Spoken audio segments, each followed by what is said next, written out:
Smithfield Foods, the U.S.'s largest pork producer, may be getting bought by a Chinese company. I have here with me Karen Chang. Please tell us about the situation. So on Wednesday, Smithfield Foods announced that they have agreed to be purchased by Shuanghui International for $4.7 billion. Now, this is a lot of money. They're actually paying $34 per share, which is about 30% more than how much Smithfield shares are actually worth. Why is this Chinese company buying it for so much more than it's worth? Basically, Chinese people need food, safe food. With pork, it's one of the main meat that Chinese people eat. And as you remember, we've seen pictures of 13,000 pigs floating down the Huangpu River in Shanghai. That's something. China's pork industry seems a little fishy. Like, are we going to be eating Chinese pork now? Well, that's what people were concerned about. But Smithfield Food is saying that this deal is primarily going to be U.S. exporting pork to China rather than vice versa. So they are assuring people, we won't all of a sudden be getting these pork from China, but this is a great opportunity for U.S. pork producers. Now they have this big market they have access to. Okay, and so this has happened. It's going through. They've bought it. Not quite. So they still need approval by the Committee on Foreign Investments in the United States. Okay, why is that? So basically, this group looks at national security concerns involved with any foreign takeovers of U.S. companies. So with agriculture, though, a lot of people are thinking that it's not really a national security concern issue because, it's not like a technology company trying to buy up another technology company in the U.S. like Huawei. But there is a lobbyist who told the Wall Street Journal that possibly the group could be looking at things like whether Smithfield Foods has contract to supply food to the U.S. military, or whether any of their farms are set up near military bases or strategic locations. So, how would that be a security risk?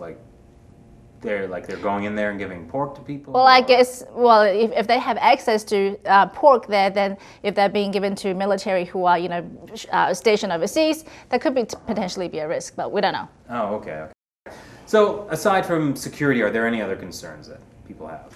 Well, one of the most immediate things is that if these U.S. pork producers are going to be selling their pork overseas, this is going to impact pork prices in the U.S. Consumers here all of a sudden going to be paying much more for their pork. So that's something else, some lawmakers are urging regulators to look into to make sure, this doesn't hurt U.S. consumers. Okay. Well, so it seems to me like this could actually be, a very, very good thing for China because obviously their pork industry is very unregulated, I guess I would say. So, I imagine, Smithfield Food, it's the largest U.S. pork producer. They probably have a pretty streamlined process. So China's getting kind of access to this issue. Exactly, that's a good point. Actually, a lot of these company takeovers by Chinese firms in the U.S. Last year we saw the Dalian Wonder Group take over AMC, the largest theater chain, and people are saying that they are strategically looking at these firms to basically pick up those know-hows, those intellectual property, and basically how to run their business better, so they can gain this competitive advantage when they're competing against other U.S. companies later on. So with the pork industry in China, basically, Shuanghui, right now, they only own about 400,000 pigs, but they need about 11 million pigs each year. So they rely largely on small, less regulated pig farms and that are prone to diseases and things like that. So by having now access to Smithfield Foods, they basically know how they can manage and process and make sure everything is run properly. Yeah. I guess the concern I have with this is in general, more and more, I feel like I don't know what I'm eating anymore. There's all the talk about Monsanto foods, genetically engineering crops. I've heard that a single McDonald's hamburger can have up to 1,000 different cows from 5 countries. It's just, I feel like the food industry is getting a little crazy for me. Yeah, and people are really looking to the regulators to make sure they are doing their job. But the thing is, with so much food coming in, whether the regulators, with all the cutbacks now, whether they can actually do that, it is a big concern for people. They don't know what they're eating.